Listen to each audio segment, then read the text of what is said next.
Pun mulai ngandung ngemes.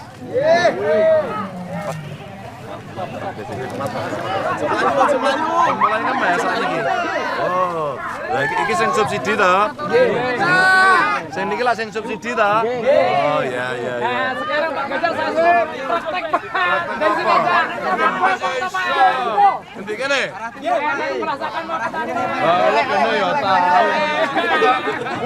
Bune mriki. Nggih. Kok kono ke tengah, yuk. Mas ya iso. Masih ora duwe sawah. Sampun Pak.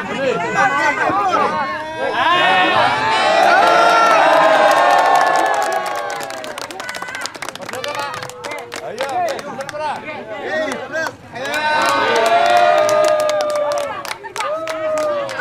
Wes, anae wes, makan aku. Wes kok. Sampun.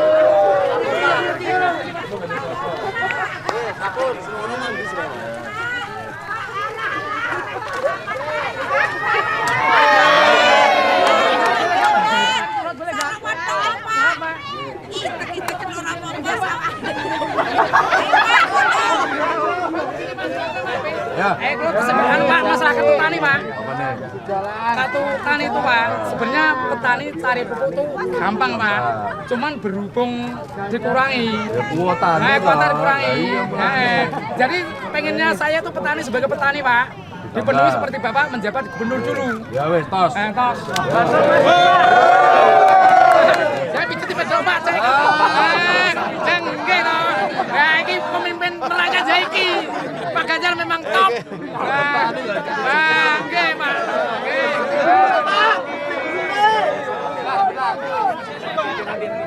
Dia adalah katanya kalau tidak segera dibayar kekurangan itu rumah mau disegel. Rumah itu saja sudah jelek sekali, sudah dipoto sama timnya Pak Ganjar itu. Oke. Coba nanti tim saya dan komunikasi sama banknya ya. Iya. Tapi karena ini kreditnya untuk konsumsi, maka mungkin caranya nanti penjadwalan ulang kredit. Iya. Oke. Keben dicek ya. Gitu. Ya, betul. Apa lagi? Bapak Wagiman, sinten meleh? Terus jawabannya kono? Diparingi keringanan. Pun. Atau kan ditereng sakit bayar. Bagiannya kan keringanan toh. Terus tanya ya wes, ini kalau kayak keringanan atau keringanan bentuknya apa? Dia diparingi waktu. Oh, diparingi wekdal. Baru kali ini, baru mau mencoba macet ini. Nah, jadi kan pira 3 bulan ya? 3 bulan kalau ini baru akan icip deg-degan gitu ya. Bulan, Pak. Hah? Ini bulan kedua. Sudah ditanyain sama banknya. Apa jawabannya? Ya, untuk cicilan belum bisa bayar. Terus, banknya? Ya, secepatnya Pak, untuk pembayaran bulanan. Sabar. Niki kawula saking pupuk niku turune jenengan sing masalah dadekno masalah niku sing angelan niku jenengan sopi jenengan aturke kalian warga kersanipun boten salah tumpang suh masalah napa soal pupuk. Niku mawon. Assalamualaikum warahmatullahi wabarakatuh. Boleh nggak yang punya lahan sawah 10 hektar beli subsidi, boleh nggak? Tidak boleh karena tadi ketentuannya maksimum berapa? Paham? Angkat tangan yang di tenda ini punya sawah 2 hektar.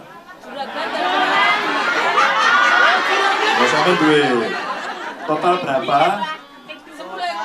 Sekitar yang persawahan sampai 3 hektaran, Pak. 3 hektar. Tapi saya sudah 3 tahun nggak pakai subsidi, Pak. Hah? Non. Tadi pakai ngomongnya piye? Kau boleh nggak boleh lo sing jujur. Ya nggak apa-apa. Sudah 3 tahun ya? Ya, sudah 3 tahun, Pak. 3 tahun nggak pakai pupuk subsidi, nggak masalah toh? Wih, Malah bagus. hah? Malah bagus. Ya. Belum pernah dapat sama sekali. Babar belas, BLT, PKH, jenengan Pak Amsal, Angsal. Wah, angsal lo ngene-ngene lho. Pergi Pak, pergi. Oh, bener apa-apa. Kula anu Pak, nyewa. Oh, jenengan nyewa buruh nggih. Kula nggih. Maka insya Allah kalau kita mau harga berasnya bagus, produksinya banyak, maka petanilah yang harus diperhatikan pertama kali. Subsidinya dipenuhi. Tapi yang kedua, agar penggunaan pupuk tidak berlebih, maka penggunaan pupuknya berimbang. Mesti petani ngerti toh? Kare obat-obatan barang. Ini di desa Butuhan ya pastinya ya. Betul, dan tentunya Nila kita bisa untuk melihat sesama juga di sini untuk Bapak sedang berjabat tangan dengan para petani yang ada di desa Butuhan. Tentunya di sini dengan sangat ramah sekali untuk Bapak Ganjar bersilaturahmi, tidak ada jarak dari petani ataupun dari Bapak Ganjar, semuanya Pak Ganjar di situ merangkul semuanya untuk para petani. Dan tentunya di sini nanti tadi pun juga sudah mulai berdiskusi mengenai dari keluh kesah dan bercerita mengenai dari pertanian yang ada di desa ini, dan tentunya dari Bapak Ganjar pun langsung tas. Pokoknya semuanya tadi sudah menyampaikan inspirasi-inspirasi. Untuk para petani, terima kasih sudah menghadiri acara ini, dan tentunya kita boleh Ya sebenarnya kalau kita ingin produksinya berlebih, air kata di sini saya acung deh. dengan target atau kuantitasnya meningkat, Wassalamualaikum warahmatullahi wabarakatuh, dan bisa sampai dengan jumpa. mekanisasi menggunakan asin tanjampai, saprotan-saprodinya dipenuhi, sehingga kemudian cara budidaya kita akan makin berkualitas sehingga produktivitas tinggi. Kalau produktivitas tinggi, akhirnya suplai kita akan cukup dan harga beras tidak tinggi seperti sekarang yang nggak mau turun-turun. Inilah yang kita mesti perhatian, maka kita mesti punya komitmen sungguh-sungguh bahwa di sisi hulu pertanian pokoknya subsidi jangan dikurangi, karena masyarakat datanya saja yang diperbaiki agar penyalurnya tepat sasaran, sambil mereka diedukasi oleh kawan-kawan penyuluh agar mereka juga bisa menggunakan satu pupuk yang berimbang, yang kedua pakai alternatif sehingga produksi kita bisa sesuai dengan apa yang kita harapkan dalam ketahanan dan kedaulatan pangan.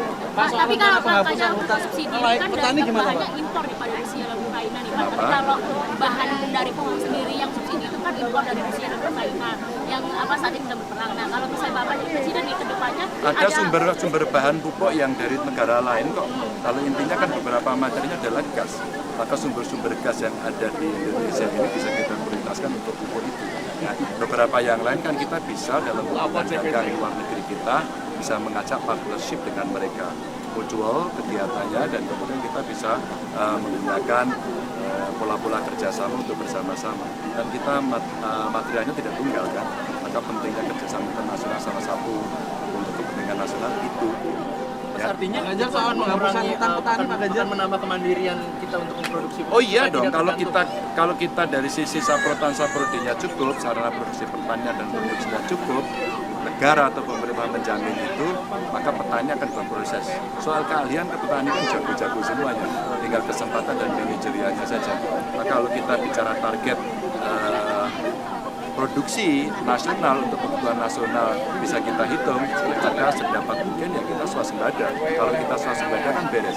Kalau enggak nanti kita berdebat lagi, impor tidak seperti kondisi hari ini kan. Apalagi kalau kita melihat anomali cuaca yang terjadi, El Nino terjadi, maka antisipasinya harus dengan pola-pola intensifikasi.